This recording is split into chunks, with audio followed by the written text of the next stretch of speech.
On this week's edition of Gaudy as Hell, we have an antique brass 52-inch Sears turn of the century Deluxe. This is a remote controlled fan. And this was one of the most expensive fans that you could buy from Sears in the mid 1980s. These were made by Emerson. They used the KB55 motor. That's the same motor that's in the turn of the centuries and the 1895 series. Has the same blades as an 1895. Original 5-light kit with the original glass. These are, I would even say these are rare fans, to be quite honest, because you really don't see these. They're actually pretty difficult to find. And as you can see, it does not have its original canopy or mounting bracket. This is what it came with from the previous owner of this fan. I think he might have jerry-rigged that canopy and the mounting bracket, but it works for this fan, so I'm not complaining.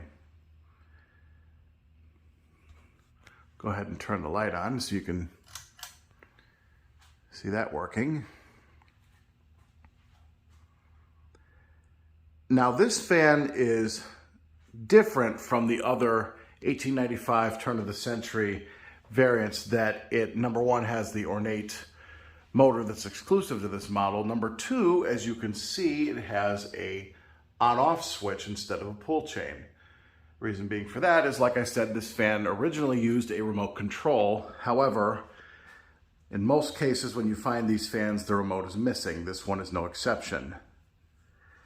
It did not come with its original remote control. So it has a switch on top of the motor up there somewhere where you can turn the fan from remote function to manual function. Unfortunately, you only get one speed out of it, which I will go ahead and demonstrate here. This is high speed.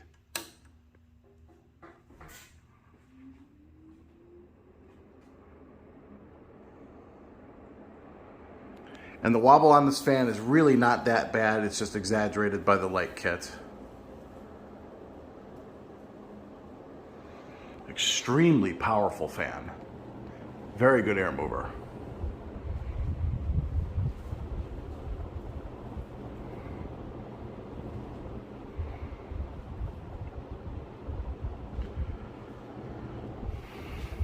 I really love this fan. It's one of my favorites in my collection. Go ahead and shut that off. We'll do spin down.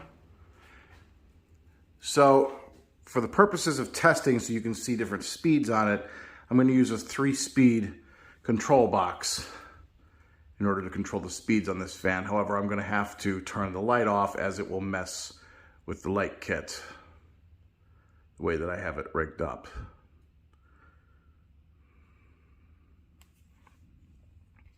But the fan itself is in really nice shape. It's like pretty much near mint condition. Definitely something you would have seen in a dining room or a really nice, great room or living room of some sort back in its time. Like I said, this was one of the most expensive fans you could buy from Sears back in the 80s.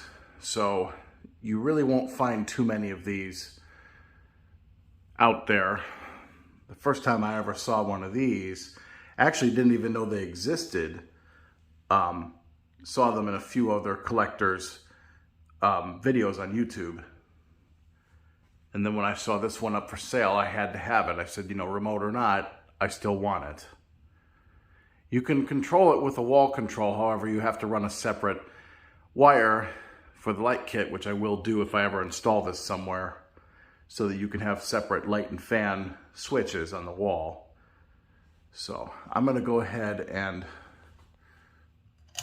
shut this off, first of all. Second of all, shut off the power strip and unplug the fan and plug it into this 3-speed control box that I have here. And we're going to plug this in.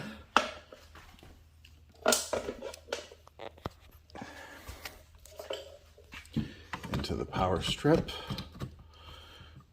Turn it back on. Go up here. Turn the fan power back on. And we're going to start with low.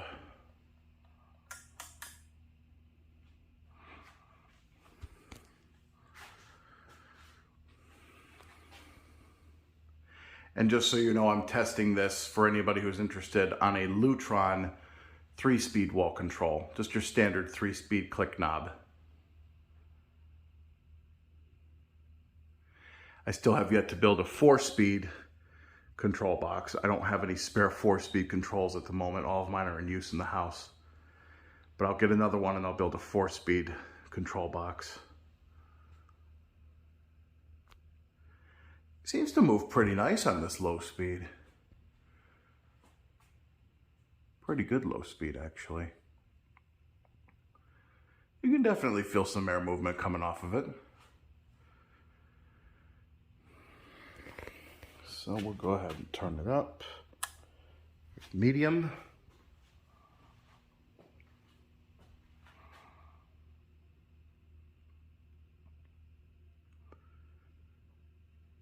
Medium's kind of more like a medium low.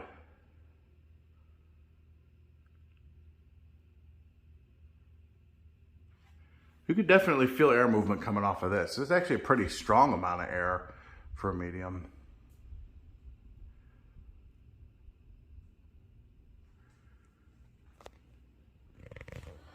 And finally high.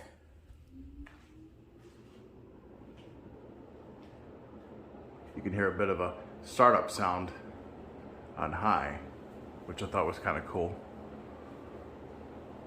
And as you saw before, it's moving quite a bit of air. The wobble is very much exaggerated by that light kit and the way that it hangs off the fan. But it's kicking out a pretty strong breeze on high. These are definitely good air movers. And yeah, the Ornate is a little bit over the top in my opinion, but you know what? I really like this fan. I think it's gorgeous. I'll go ahead and shut it off.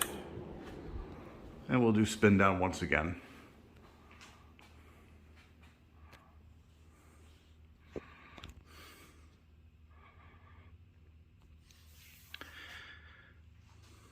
I would even consider putting this in the museum, to be quite honest, for how uncommon, even rare these fans are. This is definitely something that I would think would be worthy of the museum, but it's not up to me.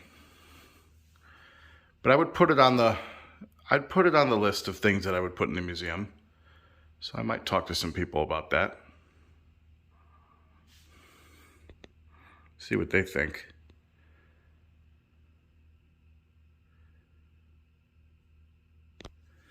You know, the bearings in the fan are in good shape. I mean, the finish is in really good shape. The light kit's original. The blades are nice. I mean, it's a pretty, I'd even say mint condition fan. And as far as I know, we don't have anything 1895-ish in the museum that I can think of, so this might be a good candidate.